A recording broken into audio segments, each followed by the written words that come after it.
hingal na hingal, halos hindi makahinga. Bumulong ang aking anak sa akin habang yakap ko ang duguduan niyang katawan. Sabi niya, "Nanay," sabi ng biyenan ko, "nararapat lang daw ito sa akin dahil marumi raw ang dugo natin." At nang marinig ko iyon, nang makita ko ang bugbog saradong mukha ng aking prinsesa, doon ko napagtanto. Tapos na ang panahon ng pagtitiis. Natagpuan ko ang aking anak sa madilim na gubat sa labas ng bayan, halos wala ng buhay. Ang gumawa nito sa kanya? Ang sarili niyang biyenan, si Doña Lucille Sterling, ang babaeng tinitingala ng lahat, ang babaeng ubod ng yaman, ang babaeng tinawag kaming patay gutom. Sabi niya sa anak ko, "May maruming dugo ka." Isinakay ko ang aking anak sa sasakyan at habang nagmamaneho ako pauwi, sumulat ako sa aking kuya. Sabi ko, "Kuya, oras na. Oras na para gamitin natin ang itinuro sa atin ni Lolo. Oras na para ipaalala sa kanila kung sino talaga tayo. Ito ay isang kwentong hango sa tunay na pangyayari." Magandang araw sa inyong lahat, ang aking mga minamahal na tagapakinig. Itabi niyo muna sandali ang inyong mga ginagawa. Maupo kayo ng maayos. Gusto kong magkwento sa inyo. Isang kwento na magpapabago sa pagtingin ninyo sa inyong mga mahal sa buhay. Isang kwento ng sakit, ng pagbangon, at ng hustisya sa harap ng kanyang mayayamang kamag-anak. Ang kahihiyan na yon, ang hiya na yon, halos ikamatay ko pero tiniis ko. Para sa kanya. Sa loob ng maraming taon, ginampanan ko ang papel ng ilaw ng tahanan. Ako ang nag-budget ng bawat sentimo. Ako ang nagpanatiling malinis at maayos ang bahay, kahit ang kasal niya. Ako ang nag-ambag ng malaking halaga mula sa aking maliit na pensyon. Pero para sa kanila, isa lang akong ingay sa background, isang tao na pwedeng baliwalain, hanggang sa araw na nagpasya silang wala na akong silbi, dahil matanda na ako, dahil probinsya na ako, wala na akong laban, pinalayas nila ako na parang aso. Ang hindi nila alam, may iniwan ang aking yumaong asawa, isang lihim na yaman, isang mana na hindi nila kailanman nakita. Siya pala ang magiging mangangasong huhuli sa kanila. Gusto nilang mawala ako, gusto nilang mawalan ako ng boses, pero ngayon, babawiin ko hindi lang ang aking bahay, babawiin ko ang aking dangal, ang dangal ng ating pamilya, at bibigyan ko sila ng isang leksyon na ikukuwento pa nila sa kanilang mga apo, hanggang sa susunod na henerasyon. Kaya kung naramdaman nyo na rin na parang estranghero kayo sa sarili nyong pamilya, kung naramdaman nyo na ang sakit ng pagbabaliwala, pindutin nyo ang like at share sa videong ito at huwag kalimutang magkomento sa ibaba. Sabihin nyo sa akin, saan kayo nanonood ngayon? Luzon, Visayas, o Mindanao, o baka nasa ibang bansa kayo? Kwentuhan nyo ako. Gusto kong marinig ang boses ninyo. Nais namin kayong magkaroon ng payapa at makabuluhang pakikinig. Malamig ang simoy ng hangin noong Oktubre. Ang dampi ng hamog ay tumatagos sa lahat ng sulok. Gumagapang sa ilalim ng aking jacket. Napilitan akong balutin ang aking sarili ng isang lumang scarf na gawa sa lana. Pauwi na ako noon galing sa palengke. Nakabili ako ng huling batch ng mga mansanas para gawing jam. Ang aking lumang sasakyan, isang mapagkakatiwalaang kasama sa loob ng 15 taon, ay umuugong habang umahon sa lubak-lubak na kalsada. Sa makapal na dilim ng takip-silim, halos hindi na makita ang daan, ngunit kabisado ko ang bawat lubak, bawat liko. Ang lugar na ito ang naging tahanan ko sa buong buhay ko. Ako si Nanay Rosa Vance, isang byuda, isang ina, at isang lola. Kilala ako ng marami dito sa aming probinsya. Nagtrabaho ako bilang nurse sa ating maliit na ospital sa bayan at nagretiro 5 taon na ang nakalilipas. Ngayon, ang buhay ko ay simple lang. Nag-aalaga ng aking hardin, nagluluto ng kakanin para sa mga kapitbahay at gumagawa ng mga preserba para sa taglamig. Ang ordinaryong buhay ng isang ordinaryong babae, bagaman. Sa edad kong 56, itim na itim pa rin ang aking buhok, halos walang puti. Ang aking balat ay kayumanggi at makinis, at ang aking mga mata ay malalim at madilim. Lagi akong namumukod-tangi dito sa aming liblib na lugar. Masamang dugo. Iyan ang bulong nila sa likuran ko. Minsan ay may halong paghanga, pero mas madalas ay may halong pag-iingat At tama sila. Ang aking lola ay isang matapang na babaeng itim na nagpakasal sa isang puting lalaki. Ang aking lolo, laban sa kagustuhan ng kanyang pamilya. Ang kwentong ito ay ipinasa sa amin tulad ng isang alamat. Isang alamat tungkol sa dakilang pag-ibig na nagtagumpay laban sa panghuhusga. Biglang tumunog ng malakas ang telepono sa bulsa ng aking jacket. Napapitlag ako sa gulat. Isa itong lumang cellphone. Yung may keypad pa. Matibay at may malakas na baterya na hindi bumibigay kahit sa matinding lamig. Isang hindi pamilyar na numero ang kumislap sa screen. Hello? Binagalan ko ang takbo ng sasakyan sa isang partikular na lubak na kalsada. Si Nanay Rosa Vance ba ito? Tanong ng isang boses lalaki. Hinihingal. Kailangan ninyong pumunta dito agad. Sa gubat sa likod ng lumang quarry. Alam niyo ba kung saan yon? Kumabog ng malakas ang dibdib ko. Parang may masamang mangyayari. Ako si Sam. Nakatira ako sa kabilang ibayo ng ilog. Nakita ko ang anak ninyo. Si Olivia. Si Olivia. Masama ang lagay niya. Dagdag ng napakasama. Nasa kanya ang ID niya. Ang numero ninyo ang nakalagay bilang emergency contact. Parang gumuho ang lupa sa ilalim ng aking mga paa. Mabilis kong inapakan ang preno. Dumulas ang gulong ng sasakyan sa basang putik. Anong nangyari sa kanya? Sigaw ko. Anong nangyari sa anak ko? Binugbog siya ng matindi. May malay siya, pero halos hindi makapagsalita. Tumawag na ako ng ambulansya. Pero matatagalan pa bago sila makarating dito. Agad kong inikot ang aking sasakyan sa gitna ng makipot na daan. Muntik na akong mahulog sa kanal. Nanginginig ang aking mga kamay, pero malinaw ang takbo ng isip ko. Ang lumang quarry, 7 kilometro iyong pahilaga sa daang gubat. Isa lang ang umiikot sa isip ko. Ang anak kong si Olivia ay 32 taong gulang. Matigas ang ulo. Noong 24 anyos siya, nagpakasal siya kay Gavin, ang tagapagmana ng isang malaking kumpanya ng konstruksyon sa Maynila. Lumipat siya sa kabisera, sa isang marangyang mansyon. Bihira siyang tumawag at mas bihira pang bumisita. Lagi niyang sinasagot ang mga tanong ko tungkol sa buhay niya nang may pag-iingat. Ayos lang ang lahat, nanay. Huwag po kayong mag-alala. At nagpanggap akong naniniwala sa kanya. Kahit naramdam ng puso ko bilang ina na may mali, hindi lahat ay maayos sa kanyang gintong hawla. Ang daan patungo sa quarry ay paikot-ikot sa pagitan ng mga puno ng aspen at birch. Umaalog ang sasakyan sa bawat lubak. Halos hindi ko na makontrol ang manibela, pero hindi ako bumagal. Sino ang makakagawa nito kay Olivia? Magnanakaw? Imposible. Tahimik at magalang si Gavin, pero ang kanyang ina, si Lucille Sterling, tinitingnan ako ng babaeng iyon na parang hangin lang para sa kanya. Ang aming pamilya at ang aming lahi ay isang dungis. Gusto niyang burahin kami sa buhay ng kanyang mahal na anak. Sa kurbada ng daan, lumitaw ang lumang quarry, isang abandonadong hukay na tinubuan na ng mga batang puno ng pino. Isang lumang pick-up truck ang nakaparada sa gilid. Bukas ang mga pinto.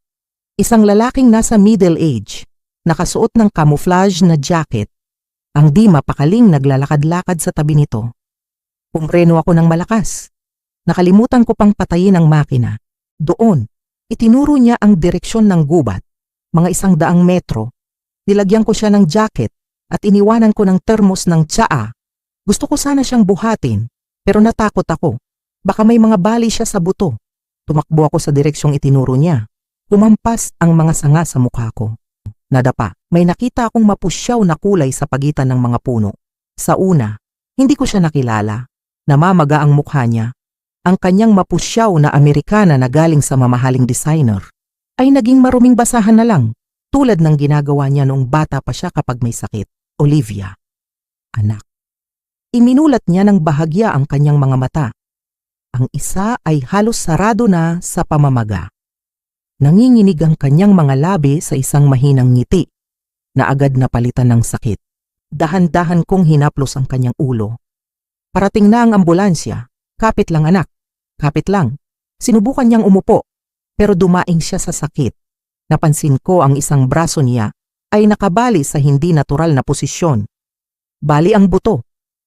Sigurado ako, sino ang may gawa nito? Kahit sa loob ko ay gusto kong sumigaw.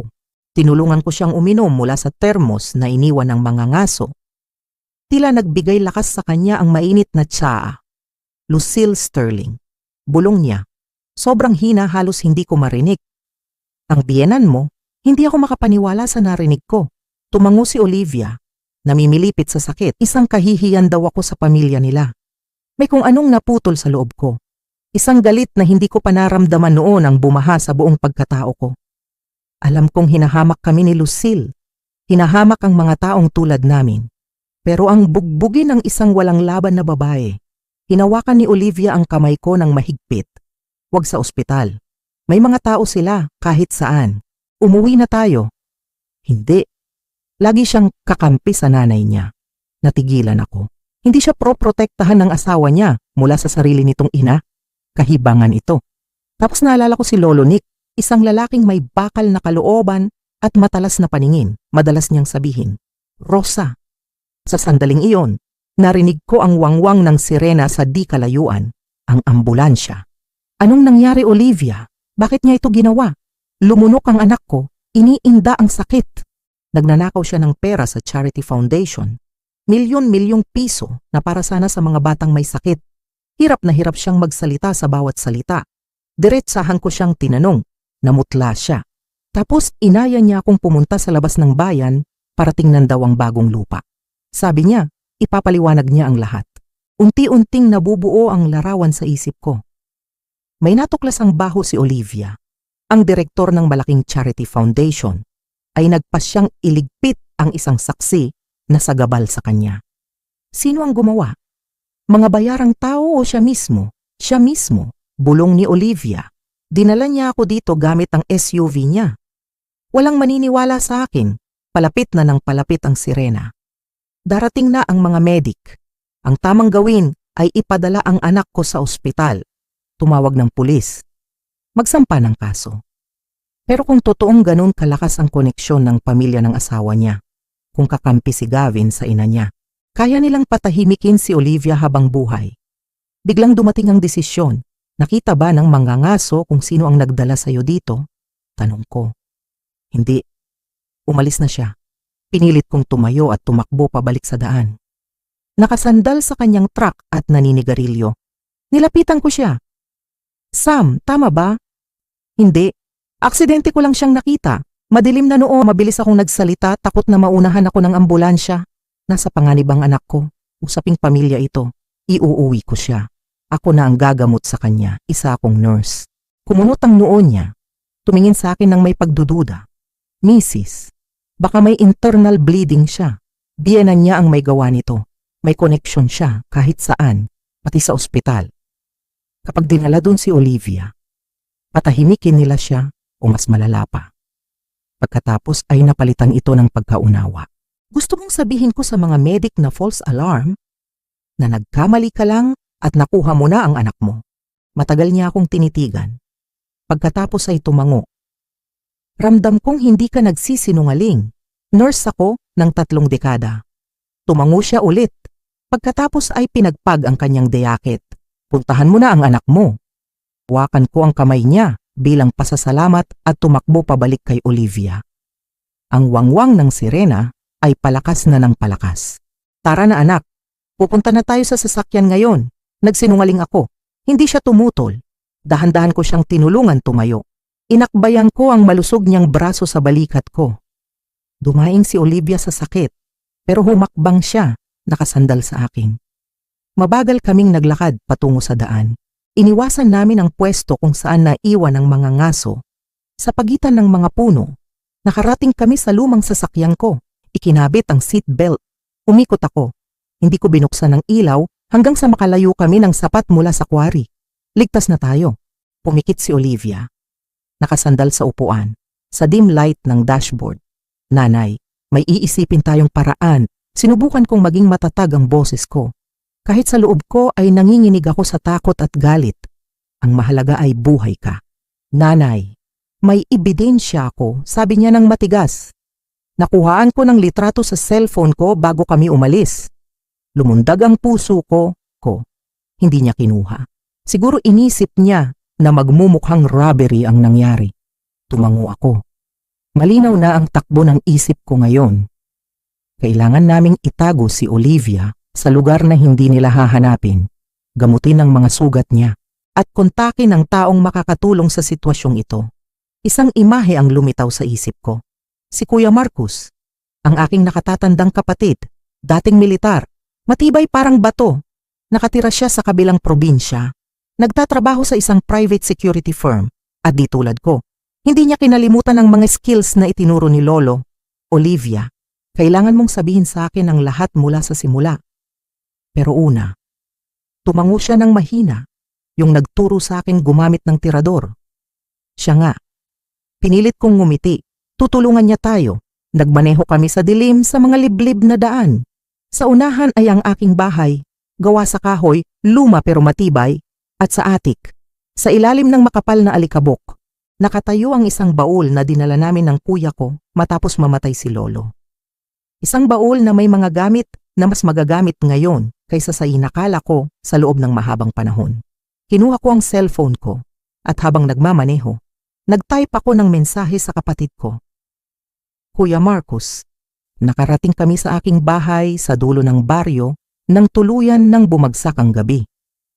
Ang mga bituin ay nagkalat sa langit, maliwanag, malamig. Ang simoy ng hangin noong Oktubre ay amoy mga nabubulok na dahon at parating na ang taglamig. Ang lumang bahay na gawa sa kahoy ay sumalubong sa amin ng katahimikan. Inalalayan ko si Olivia palabas ng sasakyan. Halos buhatin ko na siya paakyat sa hagdan ng aming beranda. Halos hindi niya maigalaw ang kanyang mga binti. Ngunit kumapit siya ng mahigpit. Ang aking anak ay likas na matapang. Naalala ko noong bata pa siya. Kapag nahulog siya sa bisikleta, tatayo lang siya ng tahimik.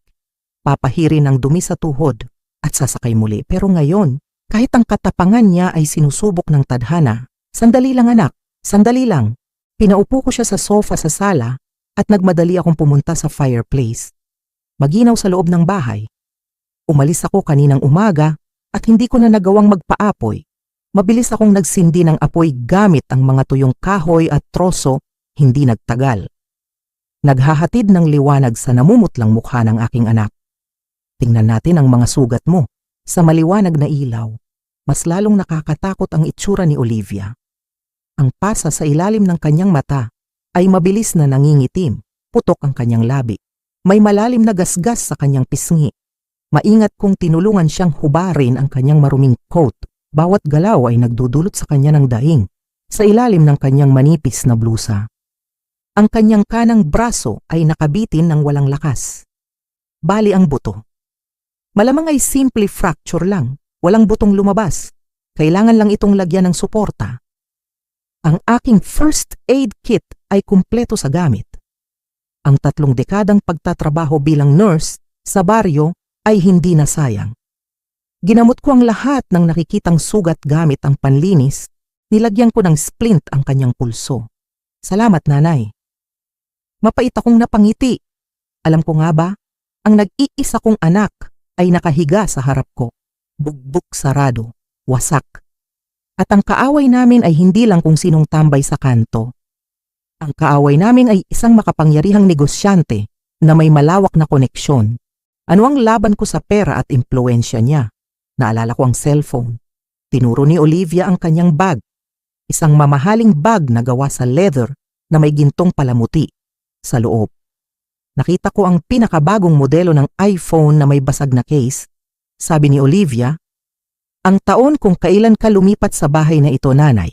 Binuksan ko ang telepono, hindi ko mapigilang mapansin na kahit sa password niya, pinili niya ang petsang mahalaga sa aming dalawa.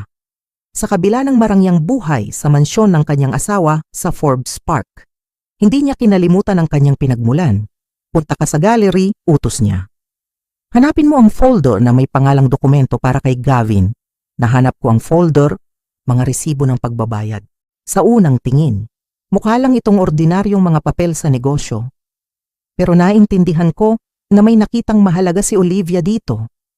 Isang bagay na naging dahilan kung bakit naglakas loob si Lucille Sterling na gumawa ng krimen. Ipaliwanag mo sa akin kung ano ito. Tanong ko habang umuupo sa tabi ng aking anak. Ang Hope Foundation. Panimula ni Olivia sa mahinang boses. Si Lucille ang direktor at nagtatag nito. Bawat taon, milyon-milyong piso ang dumadaan sa foundation para sa paggamot ng mga batang may sakit, para sa suporta sa mga bahay ampunan, para sa pagpapatayo ng mga palaruan. Lahat ay opisyal, lahat ay malinaw. Tumigil siya sandali para uminom ng tubig. Nakiusap si Gavin sa akin na tulungan ko siya sa mga dokumento para sa taunang ulat ng foundation. Nasa board of trustees siya. Pero sa totoo lang, hindi naman talaga siya nagbabasa. Pumipirma lang siya kung saan ituro ng nanay niya. Tumango ako. Ganun talaga si Gavin. Gwapo, mabait, pero walang sariling paninindigan. Isang lalaking nabuhay sa buong buhay niya sa ilalim ng saya ng kanyang ina. Sinimulan kong basahin ang mga dokumento at may napansin akong kakaiba. Mula 5 milyon hanggang 15 milyong piso ay regular na inililipat sa mga account ng mga kumpanya na may pangalang tulad ng Consulting Incorporated o kaya Business Analytics. Para daw sa serbisyo ng pagpapayo, legal support, analytics. Pero walang detalyadong ulat tungkol sa mga serbisyong ito. At nang hanapin ko ang impormasyon tungkol sa mga kumpanyang iyon, mga peking kumpanya, hula ako. Ginawa para sa money laundering. Tama ka nanay, tumango si Olivia. Tiningnan ko ang mga database. Lahat sila ay nakarehistro bago lang makatanggap ng pera mula sa foundation. Ang mga nagtatag, mga taong nawalan ng pasaporte, mga patay na, o mga taong walang kamalay-malay na ginamit ang pangalan nila. Mga classic na dummy. At ang pera? Sa mga offshore accounts kung saan hindi ito mahahabol ng gobyerno ng Pilipinas. At tinanong mo ang biyenan mo tungkol dito, umiling ako. Olivia. Alam ko. Pero nagpasya akong bigyan siya ng pagkakataon na magpaliwanag. Miyembro naman ako ng pamilya. Bumuntong hininga ako. Ang aking inosente at mabait na anak. Laging naniniwala sa kabutihan ng tao. Kahit na ang ebidensya ay sumisigaw na ng kasamaan. Ang buhay sa mansyon sa Forbes Park ay hindi siya binago. Nanatili siyang tapat. Ngunit ang katapatan niya ang naging dahilan kung bakit siya nasa panganib ngayon. Ang gintong hawla ay nasira na. At ang ibon sa loob ay sugatan. Habang tinititigan ang mga mata ng aking anak na puno ng takot at sakit, wala, napangiwi si Olivia. Sa una, namutla siya. Tapos pinilit niyang kumalma. Sabi niya mali ang pagkakaintindi ko, na ito ay isang komplikadong estratehiya sa pananalapi para makatipid sa buwis. Ganap na legal daw. Tapos inaya niya akong pumunta sa labas ng bayan. Sabi niya ipapaliwanag niya ang lahat ng detalyado nang walang nakikinig. At sumama ka? Tanga ako, di ba? Pero inisip ko na nanay pa rin siya ng asawa ko. Ang lola ng magiging apo niya. Apo? Tinatakpan ang kanyang tiyan gamit ang kanyang malusog na kamay. 12 linggo nanay. Hindi pa namin sinasabi kahit kanino. Gusto sana naming maghintay hanggang sa maging ligtas ang pagbubuntis. Tuwang-tuwa si Gavin nung nalaman niya. Binugbog ni Lucille Sterling ang isang buntis. Ang sarili niyang manugang na nagdadala ng kanyang apo. At lahat ng ito ay dahil sa pera. Oo, tumawa siya na ang anak ko ay magpaparumi lang sa kanilang malinis na angkan. Ipinikit ko ang aking mga mata para pigilan ang luha ng galit. Ang aking lola, kahit ano pa ang kulay ng kanyang balat at ang panghuhusgang hinarap niya, ay isang edukadong babae, tumutugtog ng piano, at nagpalaki ng isang pamilyang may dangal. At ang hambog na matapobreng ito, si Lucille. Itinigil niya ang sasakyan malapit sa gubat. Patuloy ni Olivia sa mahinang boses. Sabi niya gusto niyang ipakita sa akin ang lupang bibilhin nila. Bumaba kami. At pagkatapos, hindi ko man lang naintindihan ang nangyayari. Pinalo niya ako ng isang bagay na mabigat sa ulo. Isang bakal galing sa trunk ng kotse yata. Nanginig siya ng maalala. Para siyang baliw nanay. Paulit-ulit niyang sinasabi ang tungkol sa dugo ko. Tungkol sa kung paano ko gustong sirain ang pamilya nila. Pahiyain sila, sinisikap na hindi masagi ang mga sugat. Isinubsob niya ang mukha niya sa balikat ko at umiyak ng walang tunog. Papatayin niya sana ako kung hindi dahil sa tawag sa telepono. Bulong ni Olivia. May tumawag sa kanya. Na-distract siya. Nagsimula siyang magsalita na parating na siya, na maayos ang lahat, at pagkatapos sumakay na lang siya sa kotse at umalis. Iniwan akong mamatay sa lamig at sugat. Ang halaga ng perang ninakaw niya, 250 milyong piso, sabi ni Olivia. Iyon ang nakita ko sa mga record. 250 milyon na dapat ay para sa mga batang may cancer. Sa mga batang walang pamilya, at kukunin niya ang lahat ng iyon para sa sarili niya. Kinuha ko ang baso ng tubig at ininom ito ng isang lagok. Ang lalamunan ko ay tuyo sa galit. Ngayong gabi, ang dugong iyon ay kumukulo at hindi ito titigil hanggang sa manaig ang hustisya, hindi para sa paghihiganti, kundi para sa proteksyon ng aking anak at ng kanyang hindi pa isinisilang na sanggol. At ang bata, tanong ko, ang boses ko ay nanginginig. Parang okay naman siya. Sabi ni Olivia habang hinihimas ang tiyan. Walang pagdurugo. Kailangan ko ng, sabi ko, ito Marcus mo. Nagba-vibrate ang telepono sa bulsa ko. Isang mensahe mula sa kapatid ko. Paalis na ako. Darating kami bago mag-umaga. Huwag kang tatawag kahit kanino. Patayin mo. Nakahinga ako ng maluwag. Si Marcus ay laging maaasahan. Kung may nakakaalam kung ano ang gagawin sa ganitong sitwasyon, siya iyon, at yung sa akin din. Biglang naalala ni Olivia, nasa ilalim ng upuan ng sasakyan. Pinilit ni Gavin na ipagawa ang lumang Chevy mo sa service center nila noong nakaraang 3 buwan. Pwede nilang nalagyan iyon ng tracker. Naintindihan ko agad. Binabantayan nila ako sa lahat ng oras na ito.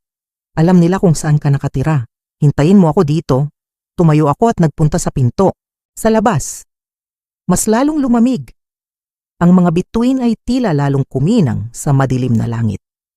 Yumuko ako sa ilalim ng sasakyan.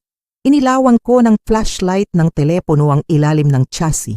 At totoo nga, isang maliit na itim na kahon ang nakakabit sa frame sa ilalim ng driver's seat. Hinablot ko ito, sinuri. Isang professional na GPS tracker. Bumalik ako sa bahay. Inilagay ko ang device sa mesa, sabi ko sa anak ko. Binabantayan nila ako, alam nila kung nasaan tayo. Sinubukan ni Olivia na umupo ng tuwid, pero napangiwi sa sakit. Kailangan nating umalis dito, nanay. Iyon ang lohikal na gawin, pero iyon din ang inaasahan nila. Mananatili tayo dito sandali. Darating na si Marcus, at magpapasya tayo kung ano ang gagawin. Tinanggal ko ang baterya ng cellphone ni Olivia. Pagkatapos ay pinatay ko rin ang telepono ko. Hindi na kami masusundan.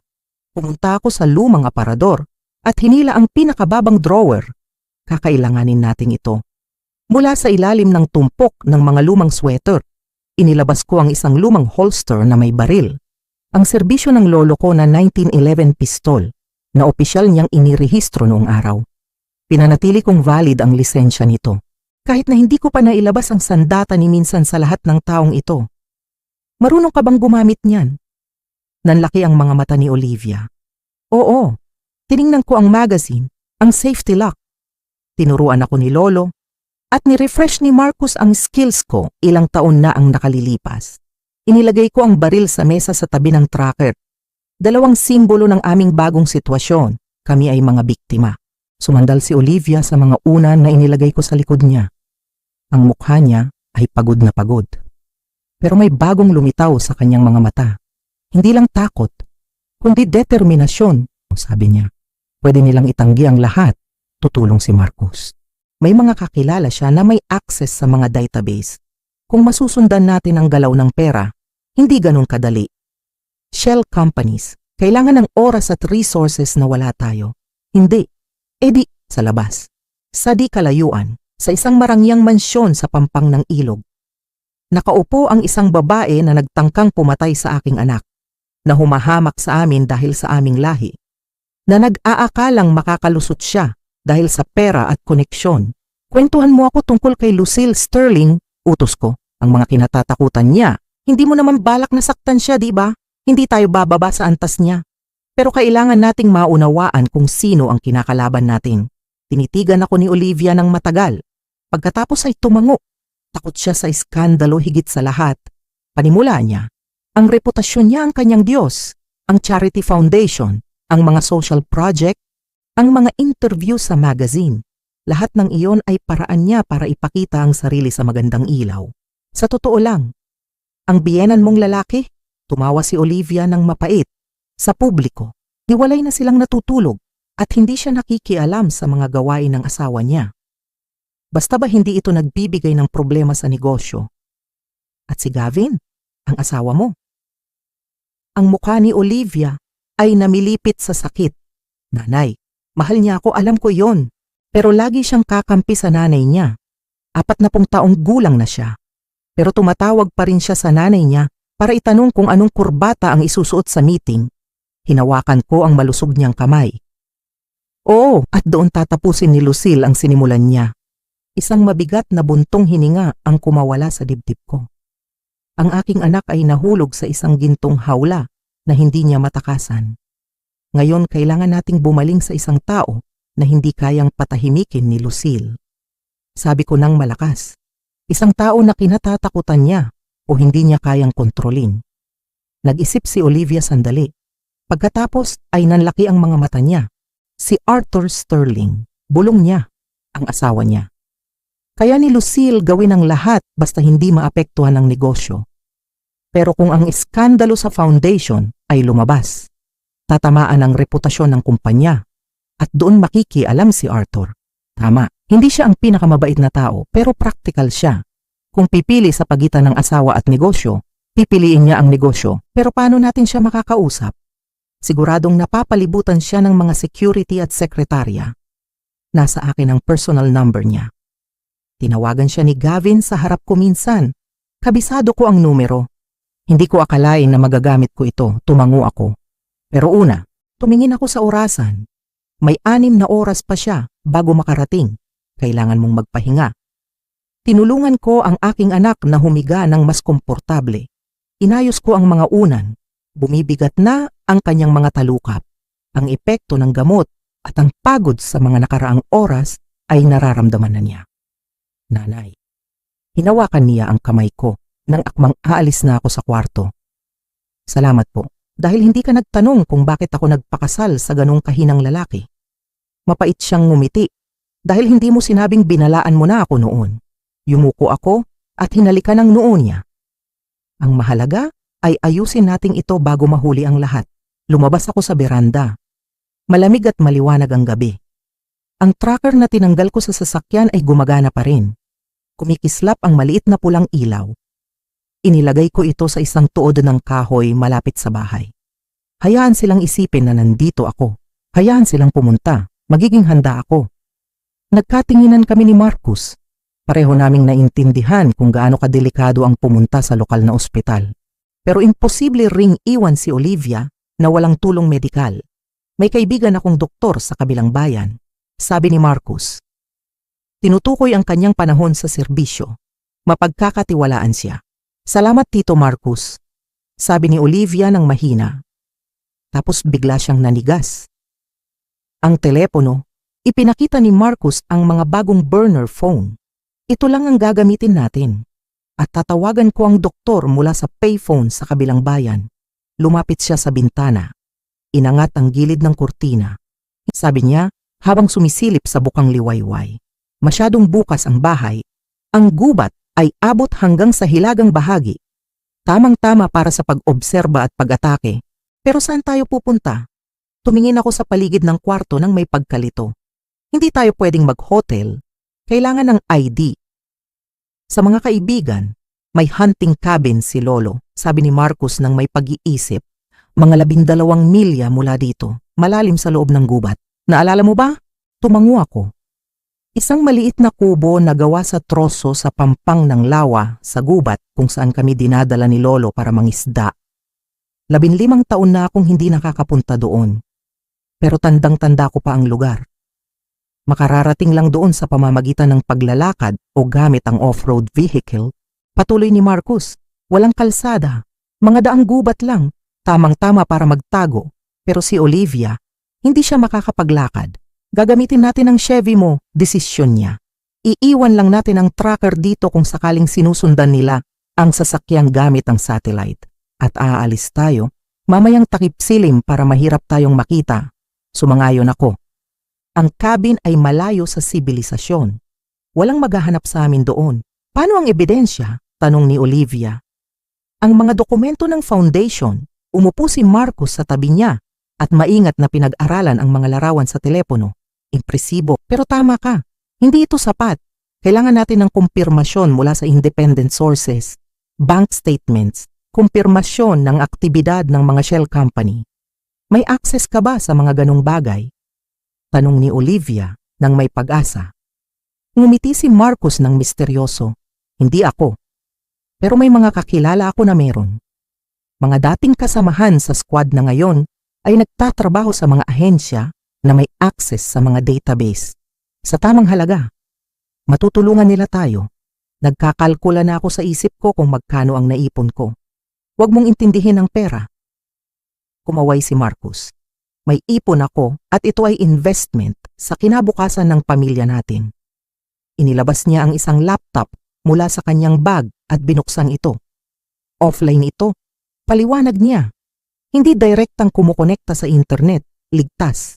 Habang nagtatrabaho si Marcos, inaasikaso ko si Olivia, tinulungan ko siyang maghugas, pinalitan ng mga benda, naghahanda ng magaan na almusal, pero ang mga pasa ay nagkulay ube at berde na. Nakakasakit sa mata tingnan ang bugbog na mukha ng anak ko. Nanay, sabi niya nang mahina ng kaming dalawa na lang sa kusina. Natatakot ako. Alam ko anak, niyakap ko siya ng mahigpit. Lagi naman tayong nakakaraos. Umiling siya. Masyado siyang maraming mawawala kung lalabas ang katotohanan. Kaya nga kailangan nating kumilos ng mabilis. Pinisil ko ang kamay niya ng may determinasyon. Nagtrabaho si Marcos buong araw, nag-a-analyze ng impormasyon. Lumabas siya ng ilang beses para tumawag sa payphone. Bumalik siya na may balita. Samantala, inilatag niya ang mga printout na dala niya sa mesa. Ang Hope Foundation ay umiiral na sa loob ng 7 taon. Panimula niya, sa panahong ito. Mga 300 milyong piso ang dumaan dito, karamihan ay galing sa malalaking korporasyon na nagbabawas ng buwis sa ganitong paraan. Mukhang legal. Ang pera ay napupunta sa charity. Ang mga kumpanya ay nakakakuha ng tax break at magandang imahe.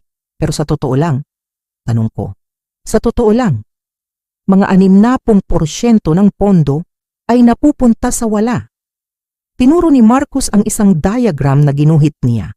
Shell companies, classic na money laundering scheme, at walang nakapansin sa loob ng 7 taon.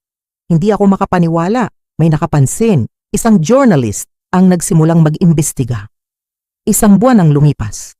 Pero paralisado na ngayon, tumigil ang investigasyon. Lalong namutla si Olivia. Hindi ko alam yon. Paano mo malalaman? Hindi nila isinulat sa dyaryo. Kaya ano ngayon, tanong ko? Pupunta ba tayo sa pulis dala ang data na ito? Umiling si Marcos. Masyadong malakas ang impluensya ng pamilya. Mawawala lang ang report. Ano na ang gagawin natin? Nauubusan na ako ng pasensya. Ang plano ay mananatiling pareho. Didiretso tayo kay Arthur Sterling. Mas marami na tayong alas. May nakita pa ang mga kaibigan ko na interesante. May mga accounts si Lucille sa foreign banks. Ang halaga ay nakakalula. Ang pinagmulan ng perang ito ay kaduda-duda. Alam ba ng asawa niya? Tanong ni Olivia. Sa tingin ko hindi. Ang mga account ay nakapangalan sa pagkadalaga ni Lucille. Maingat na itinago. Kaya, nagtatago rin siya ng pera mula sa asawa niya. Mukhang ganun na nga. At ang katotohanan ito ay pwedeng maging susi. Baka palampasin ni Arthur Sterling ang pandaraya sa foundation. Total pera naman ang donors iyon, pero ang personal na pagtataksil? Tama. Para sa kanya, ang katapatan ay nasa itaas ng lahat. Gabi na. Naghahanda na kami para sa pag-alis. Tiningnan ni Marcos ang sasakyan. Siniguradong nakakabit ng maayos ang tracker sa tuod malapit sa bahay. Nag-impake ako ng mga pangunahing kailangan, mainit na damit, gamot, pagkain, tahimik at nakatutok si Olivia. Sabi ni Marcos nang dumilim na sa labas, sumakay kayong dalawa sa likod. Umalis kami ng bahay, malamig ang hangin, amoy dagta ng pino. Tinulungan ko si Olivia na sumakay sa kotse, tinakpan siya ng kumot. Tiningnan ni Marcos ang baril na ibinigay ko sa kanya at itinago ito sa ilalim ng kanyang jacket. Magiging maayos ang lahat, sabi niya habang pinapaandar ang makina. Hindi tayo tinuruan ni Lolo ng survival para sa wala. Tahimik na umusad ang Chevy. Hindi kami nagbukas ng ilaw hanggang sa makarating kami sa logging road. Tumingin ako pabalik sa bahay na naging kanlungan ko sa loob ng maraming taon. Ngayon, mukha itong malungkot at mahina. Nang makalayo na kami ng ilang milya, narinig namin ang tunog ng makina ng helicopter sa di kalayuan. Agad na itinabi ni Marcus ang sasakyan sa gilid ng daan at pinatay ang makina. Yumuko kayo. Utos niya. Ang searchlight nito ay dumadaan sa tuktok ng mga puno. Hinahanap nila kami. Hindi sila gagamit ng helicopter. Bulong ni Olivia. Baka National Guard lang iyon o kung anuman. Tumango si Marcus. Pero nanatiling tensyonado. Lumipad ang helicopter ng 1 milya ang layo mula sa amin at nawala sa abot tanaw. Tara na, papangit ng papangit ang daan. Ang Chevy ay tumatalbog sa mga ugat at humps. Umaakyat ng mas malalim sa gubat. Napapangiwi si Olivia sa sakit sa bawat alog, pero hindi siya nagreklamo. Konting tiis na lang. Pinalakas ni Marcus ang loob niya. Malapit na tayo. Pagkalipas ng 1 oras na pagmamaneho sa masukal na gubat, nakita namin ang madilim na silweta ng hunting cabin laban sa kalangitan ng gabi. Isang maliit na istruktura ng troso na nakatayo sa pampang ng lawa na kasing itim ng tinta. Nandito na tayo. Nakahinga ng maluwag si Marcus. Pinatay ang makina. Inalalayan ko si Olivia palabas. Tumayo siya na nakasandal sa akin at huminga ng malalim sa hangin ng gabi. Ang tahimik. Bulong niya. Walang ingay ng lungsod. Ligtas tayo dito. Sabi ni Marcus habang binubuksan ang maingay na pinto ng cabin. At least hanggang sa handa na tayong sumalakay. Sa loob, ang liwanag ay nagpakita ng simpleng ayos ng lugar. Isang mesang kahoy. Ilang bangko, hindi ito Manila Hotel. Biro ni Marcus. Pero pwede na para sa layunin natin. Pinaupo ko si Olivia sa bangko, pero nababasa ang determinasyon sa kanyang mga mata. Ano ang sunod? Tanong niya. Darating si Doc Wallace bukas ng umaga. At habang ginagawa iyon, paano mo siya pipiliting makipagkita sa atin? Tanong ko. Ang mga taong katulad niya ay hindi basta-basta nakikipagkita sa mga estranghero. Ngumiti si Marcus ng misteryoso. Kinuha niya ang isang maliit na satellite phone sa kanyang bag. Bukas. Magpapadala tayo sa kanya ng mensahe kasama ang mga larawan ng dokumento at alok na magkita at maniwala kayo sa akin. Papayag siya. Tiningnan ko ang kapatid ko ng may paghanga. Magiging proud si Lolo sa kanya. Proud sa aming dalawa. Hindi kami sumuko. Hindi kami nagpatalo. Kumilos kami ayon sa turo niya. Pinag-iisipan ang bawat hakbang. Hindi nagtagal, ay uminit sa loob ng cabin. Tinakpan siya ng kumot. Matulog ka na anak. Nang makatulog siya, naupo kami ni Marcus sa tabi ng kalan. Tinitingnan ang apoy sa pamamagitan ng mga siwang sa pintong bakal. Naiintindihan mo ba kung ano ang ginagawa natin? Binabangga natin ang isa sa pinakamakapangyarihang pamilya sa bansa. May pera sila, koneksyon, sagot ni Marcus ng simple, at determinasyon. Baka hindi iyon sapat, umiling ako. At meron pa tayong isang bagay na wala sila, dagdag niya. Habang nagtatapon ng troso sa kalan, yung itim na dugo na hinahamak niya ng sobra, napangiti ako. Alala ko si Lola Zora, ang pride niya, ang tatag niya, ang kakayahan niyang mabuhay kung saan sumusuko ang iba. Alam mo, sa tingin ko hindi nagpakasal si Lolo sa isang itim na babae ng walang dahilan. Sabi ni Marcus nang may pag-iisip, siya, isang sundalo, isang tao ng sistema. Pinili ang isang babae na kailangang mabuhay na alam na ang sistema ay hindi ginawa para sa kanya. Umiiwas sa galit. Naghahanap ng butas kung saan pader ang nakikita ng iba. Sa tingin mo ba may ibig sabihin talaga ang dugong iyon? Tanong ko. Sa tingin ko tayo ay produkto ng dalawang mundo, sagot niya. Nasa atin ang pagiging planado ni Lolo, ang systemic approach niya, at ang intuisyon ni Lola, ang kakayahan niyang mag-isip sa labas ng kahon. Makita ang nakatago sa iba, lumagutok ang apoy sa kalan, naghahatid ng kakaibang anino sa pader ng kabin. Naupo kami sa katahimikan. Bawat isa ay lunod sa sariling iniisip. Sa unahan ay ang araw ng paghuhukom. Kailangan nating matulog. Sabi ni Marcus sa wakas, kakailanganin natin ang lahat ng lakas natin bukas. Tumango ako at lumipat sa higaan kung saan natutulog si Olivia. Ayaw kong iwan siya nang mag-isa kahit isang minuto. Ako ang unang magbabantay, sabi ni Marcus. Hawak ang baril. Umupo siya sa tabi ng bintana. Tinitingnan ang dilim ng gubat. Ang profile niya, matalas at determinado, ay nagpaalala sa akin kay Lolo. Ang parehong tuwid na ilong. Ang parehong gatla sa pagitan ng mga kilay. Humiga ako sa tabi ng aking anak. Pinakikinggan ang kanyang paghinga. Hindi mapakali ang tulog niya. Minsan ay napapapitlag at dumadaing ng mahina. Magiging maayos ang lahat. Pangako ko sa kanya sa isip ko. Protektahan ka namin at ang bata. Kahit ano pa ang mangyari sa isiping ito. Nahulog ako sa isang balisang tulog kung saan nahanap ko ang aking anak ng paulit-ulit. Bugbog at duguduan sa malamig na gubat. Nagising ako sa isang mahinang katok sa pinto. Napabangon ako agad. Ang kamay ko ay kusa ng humagilap sa baril na nakapatong sa mesa. Si Marcus ay nakatayo na sa pintuan. Tensyonado. Handa sa anumang mangyayari. Sino yan? Tanong niya ng mahina. Si Doc Wallace ito. Sagot ng isang kalmadong boses mula sa labas. Nakahinga ng maluwag ang kapatid ko, pero hindi niya ibinaba ang baril. Binuksan niya ang pinto at pumasok ang isang lalaking may edad na. May dalang lumang bag ng doktor. Ang mukha niya ay puno ng guhit ng panahon. Bakas ng isang taong marami nang nakita sa buhay.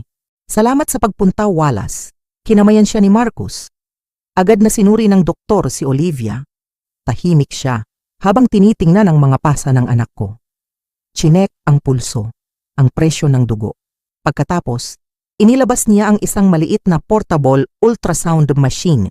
Huwag kang mag-alala, iha, sabi niya kay Olivia. Titingnan natin ang baby. Kumabog ang dibdib ko habang hinihintay ang resulta. Nakatingin si Doc Wallace sa maliit na screen.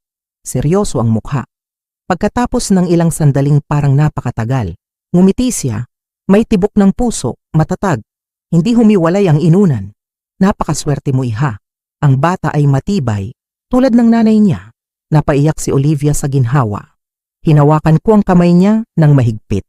Salamat sa Diyos. Ligtas ang apo ko. Nang makaalis ang doktor, agad na bumalik si Marcus sa kanyang laptop. Kailangan nating kumilos ng mabilis, sabi niya. Dahil alam na nilang wala ka sa bahay, palalawakin na nila ang paghahanap. Ano ang gagawin natin? Tanong ko habang pinapalitan ng bimpo sa noo ni Olivia. Magpapadala tayo ng mensahe kay Don Arthur Sterling. Sagot niya nang hindi tumitingin sa akin.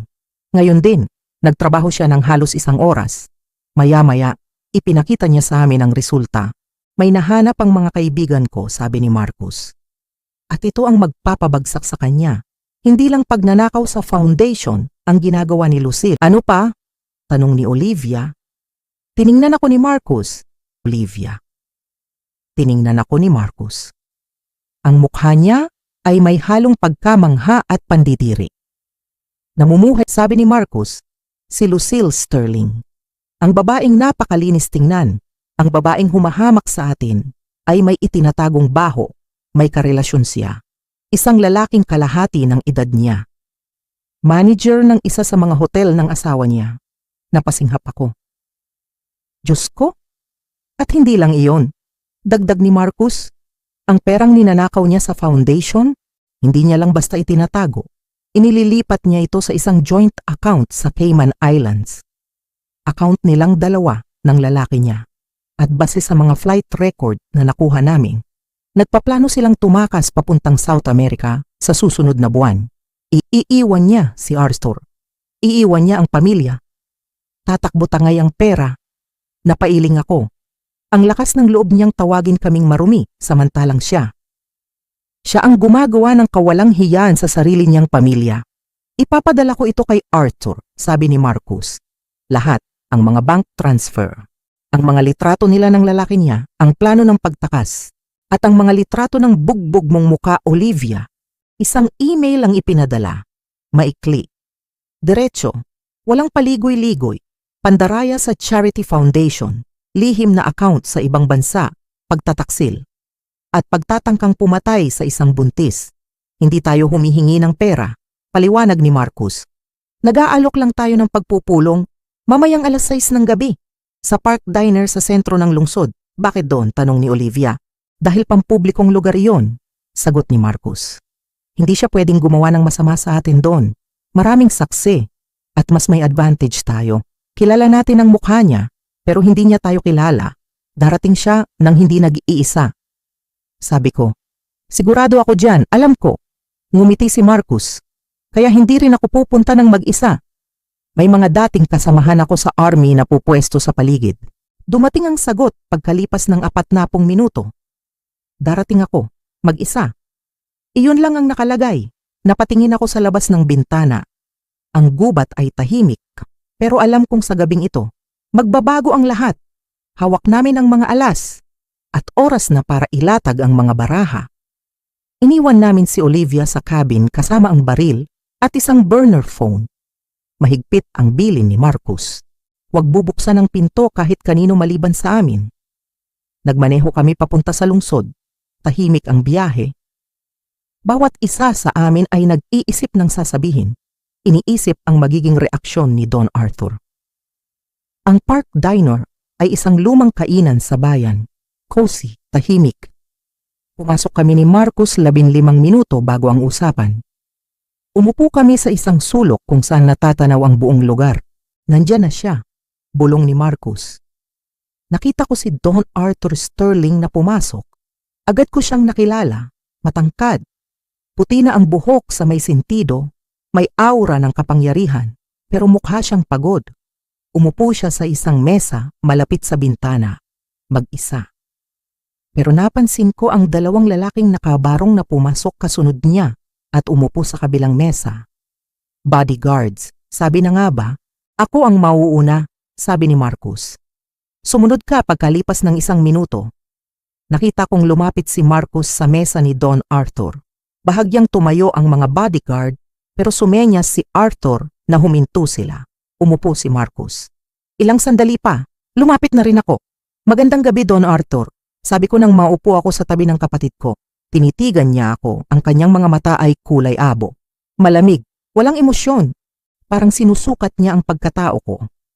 Sinasabi ninyong tinangkang patayin ng asawa ko ang manugang niya. Panimula niya.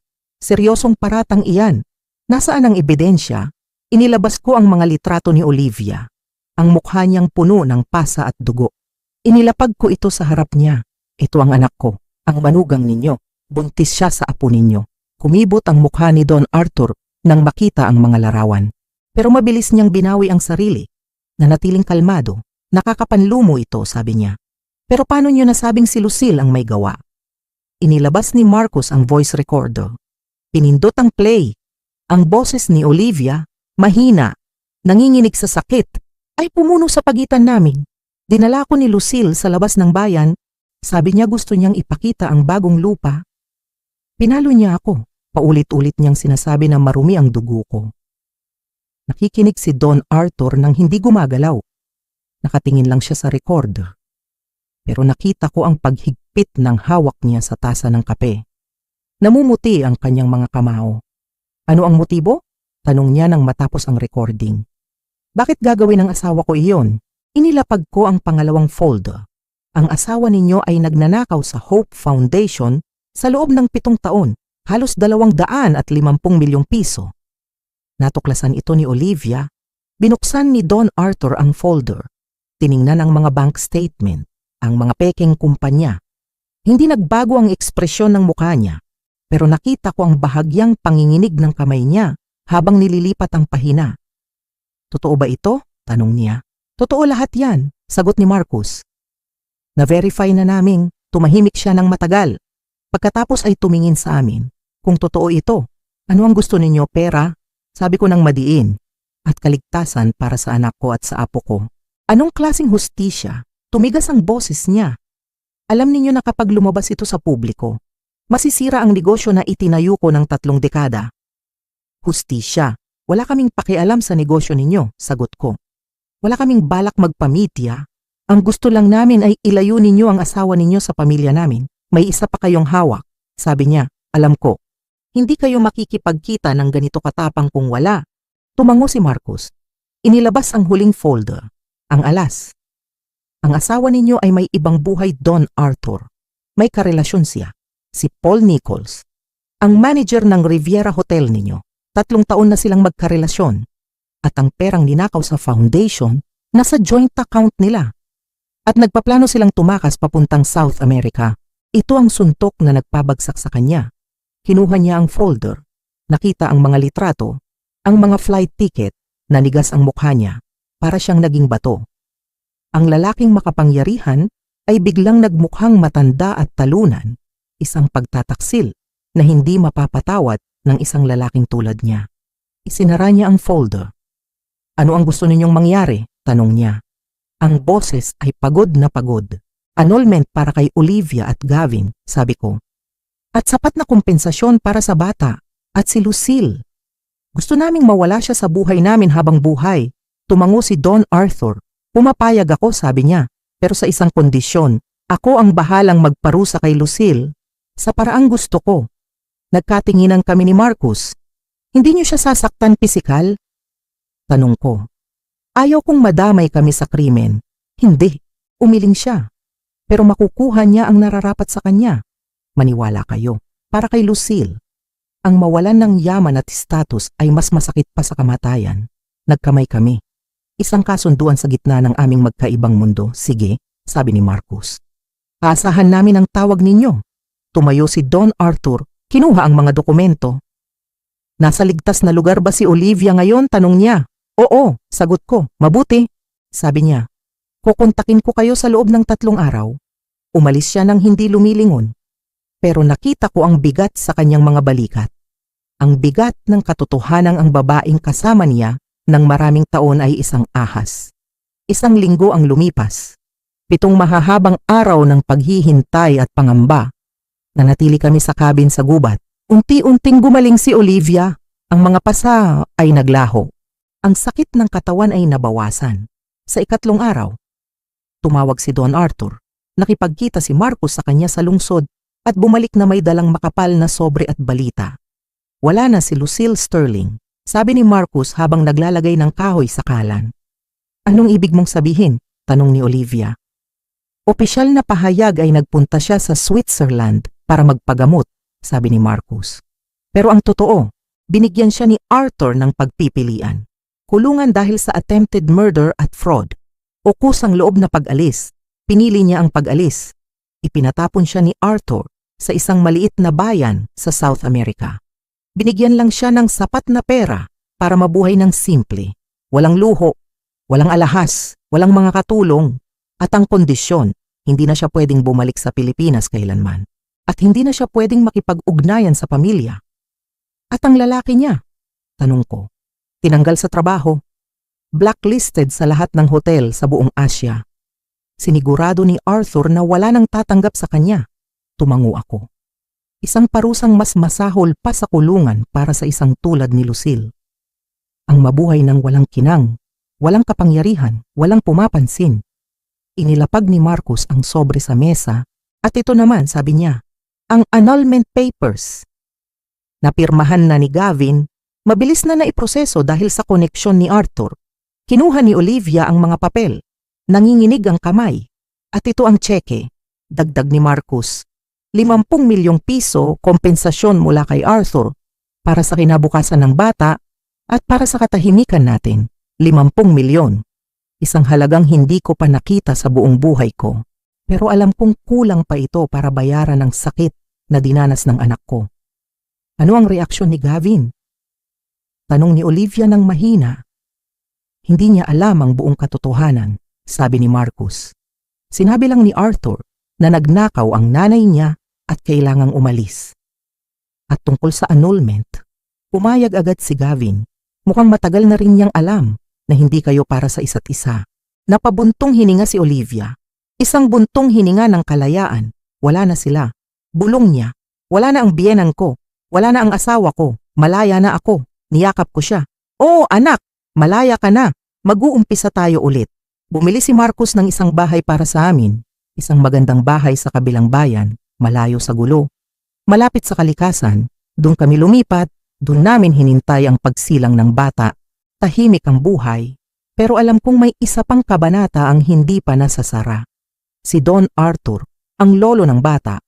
Lumipas ang ilang buwan. Malaki na ang tiyan ni Olivia. Isang hapon, habang nagdidilig ako ng halaman sa bago naming hardin, dumating ang isang sasakyan.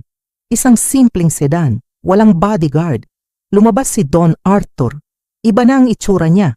Mas matanda, mas payat, pero mas maaliwalas ang mukha. Parang nabunutan ng tinik. Pinapasok namin siya sa sala. Naupo siya sa tapat ni Olivia. Tinitigan niya ang malaking tiyan ng anak ko nang may halong lungkot at saya. Nandito ako para humingi ng tawad, sabi niya. At para ibigay ito, naglabas siya ng isang asul na folder. Akala ko tapos na tayo sa mga dokumento. Sabi ni Olivia nang may kaba. Ito ay medical records, sabi ni Don Arthur. Records ni Lucille at ni Gavin. May nalaman ako kamakailan lang. At karapatan mong malamang ito. Binuksan niya ang folder. Nung buntis ka 2 taon na ang nakalilipas. Panimula niya, yung unang pagbubuntis mo na nakunan, nanigas si Olivia. Ang sakit ng alaalang yon ay sariwa pa rin. Hindi iyon aksidente. Sabi ni Don Arthur ng diretsyo. Napahawak si Olivia sa tiyan niya. Ano? Nilalagyan ni Lucille ng gamot ang pagkain mo.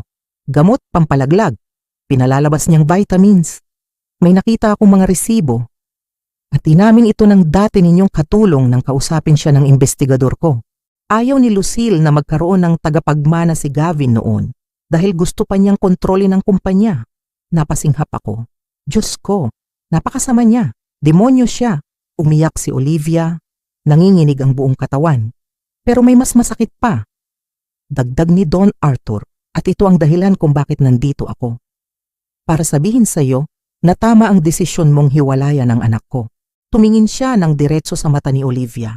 Alam ni Gavin, tumigil ang mundo ko. Alam niya? Bulong ni Olivia. Nakita niya ang nanay niya na naghahalo ng gamot sa inumin mo. Tumango si Arthur nang may pait pero wala siyang ginawa. Natakot siya sa nanay niya. Naging duwag siya. Hinayaan niyang mamatay ang sarili niyang anak dahil takot siyang suwayin ang nanay niya. Napasigaw si Olivia sa sakit. Isang sigaw na galing sa kaibuturan ng kanyang kaluluwa. Ang lalaking minahal niya, ang lalaking akala niya ay mahina lang, ay isa palang kasabwat sa pagpatay sa kanilang anak. Niyakap ko si Olivia ng mahigpit, hinayaan ko siyang umiyak. Patawarin mo ako, sabi ni Don Arthur. Patawarin mo ako sa pagpapalaki ng isang anak na walang bayag, isang anak na walang paninindigan. Kasalanan ko ito bilang ama. Masyado akong naging abala sa negosyo. Hindi ko nakita ang halimaw na nabubuo sa loob ng pamamahay ko. Nang humupa ang iyak ni Olivia, tumingin siya kay Don Arthur. Ang mga mata niya ay tuyo na, wala ng luha. Wala ng pagmamahal para sa nakaraan. Galit na lang at pagkasok lamang natira. Wala na akong asawa, sabi niya ng matigas. Patay na siya para sa akin. Ang batang ito. Ang batang nasa sinapupunan ko. Ako lang ang magulang niya, walang ama, tumango si Don Arthur. Naiintindihan ko, sabi niya. At suportado kita, tinanggalan ko na ng mana si Gavin. Binibigyan ko na lang siya ng allowance para mabuhay.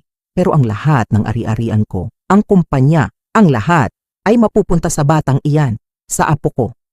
Kung papayagan mo akong maging lolo niya, tiningnan ko si Olivia. Nakita ko ang pagdadalawang isip, pero nakita ko rin ang pag-unawa. Si Don Arthur ay biktima rin ng sarili niyang pamilya. Pwede po kayong maging lolo, sabi ni Olivia sa wakas. Sa kondisyong hinding-hindi na makakalapit si Gavin sa amin, pangako, sabi ni Don Arthur. Hinding-hindi siya makakalapit. Umalis si Don Arthur nang may bagong pag-asa. At kami ni Olivia, naiwan kaming may bagong lakas. Ang katotohanan ay masakit. Pero ito ang pumutol sa huling tali na nag-uugnay sa amin sa nakaraan. Ngayon, wala nang lingunan. Diretso na lang ang tingin namin sa hinaharap, sa batang paparating, sa bagong buhay. Sumikat ang araw, isang bagong umaga na puno ng pag-asa. Sa wakas narinig namin ang iyak, isang iyak na napakalakas, napakalinaw. Tila isang musika sa aming mga tainga, isinilang na siya. Si Zora, ipinangalan namin siya sa aking lola. Ang babaeng matapang na lumaban para sa aming karapatan noon. At nang ilagay ng doktor ang sanggol sa dibdib ni Olivia. Hindi ko mapigilan ang pagtulo ng aking luha, napakaganda niya. Ang kanyang balat ay hindi maputi tulad ng mga sterling, hindi. Ang balat niya ay kayumanggi, makinis. Kulay ng lupang tinubuan, kulay ng aming lahi, ang kulay na kinasusuklaman ni Lucille. Ngayon, tagumpay. Tinitigan ni Olivia ang kanyang anak. Ang mga mata niya ay puno ng pagmamahal. Wala na ang takot, wala na ang sakit.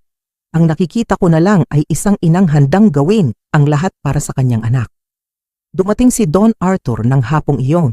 Ang dating matigas at malamig na negosyante, ngayon iba na ang kanyang anyo. Pagpasok niya sa kwarto, dahan-dahan siyang lumapit sa kuna, tila natatakot na makabasag ng isang bagay na napakahalaga. Pwede ko ba siyang hawakan? Tanong niya. Ang boses niya ay nanginginig. Tumango si Olivia. Kinuha ni Don Arthur si Baby Zora. Ang maliit na kamay ng sanggol ay kumapit sa daliri ng kanyang lolo at doon, sa harap namin. Nakita ko ang pagguho ng pader sa puso ng matanda. Umiyak siya. Umiyak ang makapangyarihang Don Arthur Sterling. Patawarin niyo ako. Bulong niya sa sanggol. Patawarin mo ang lolo. Pagkatapos ay tumingin siya sa amin. Puno ng determinasyon ang kanyang mga mata. Ang batang ito, sabi niya ng madiin, si Zora. Siya ang aking tagapagmana. Lahat ng ari-arian ko, ang kumpanya, ang mga lupain, ang lahat ng pinaghirapan ko. Sa kanya mapupunta ang lahat.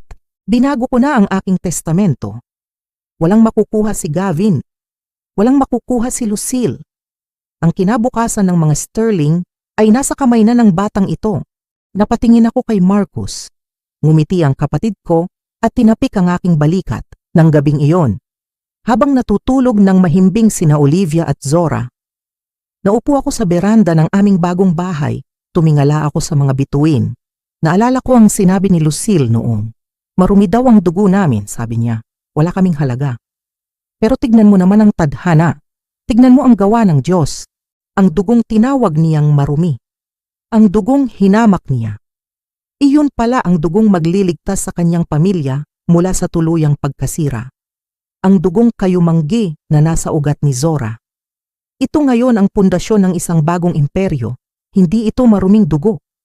Bulong ko sa hangin, ito ay dugo ng mga mandirigma, dugo ng mga survivor, dugo ng mga taong marunong magtiis at marunong lumaban. Ito ay ginto.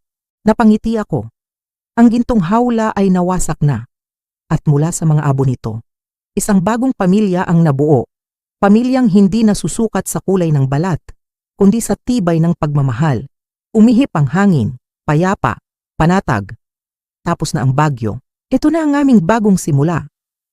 At sa inyong lahat na nakinig sa aming kwento, maraming salamat. Sana ay nakapulot kayo ng aral na kahit gaano kadilim ang gabi, laging sisikat ang araw, laging may pag-asa. Basta't hindi tayo bibitaw sa ating pamilya at sa ating dangal. Hanggang sa muli. Ito po si Nanay Rosa, nagpapaalam. At nag-iiwan ng pagpapala sa inyong lahat. Magandang gabi po.